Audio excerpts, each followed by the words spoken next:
பொங்கல் பரிசு தொகுப்பில் குடும்ப அட்டைதாரர்களுக்கு 1 கிலோ பச்சரிசி, 1 கிலோ சக்கரை, ஒரு முழு கரும்பு கொடுக்கப்படுகிறது. எங்க 1000 ரூபாய் பணம் கொடுக்கலங்க. அடிப்பாடி, நான் ஒரு நாளைக்கு 145 ரூபா அரசாங்கத்துக்கு வரி கட்டிக்கிட்டு இருக்கேன். அப்படி பார்த்தா நம்ம வீட்டுக்கு வருஷத்துக்கு 5000 ரூபா கொடுக்கணும். வெறும் 1000 ரூபாய்க்கு போய் பிச்சை கட்டிக்கிட்டு இருக்கேடி. 1 கிலோ பச்சரிசி 42 ரூபா, ஒரு முழு கரும்பு 35 ரூபா, 1 கிலோ சக்கரை 35 ரூபா, மொத்தம் 112 ரூபா வருது.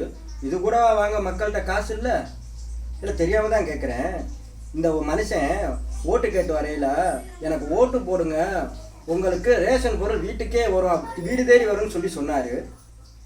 உங்களுக்கு நல்ல இலவசம் தர மாட்டேன், நல்ல சலுகைகள் தருவேன்னு சொன்னார். அப்பேற்பட்ட மனுஷனை இவங்க வாழவும் விடலை, ஆளவும் விடலை. இன்னும் எத்தனை காலம்தான் ஏமாற்றுவார் இந்த நாட்டிலே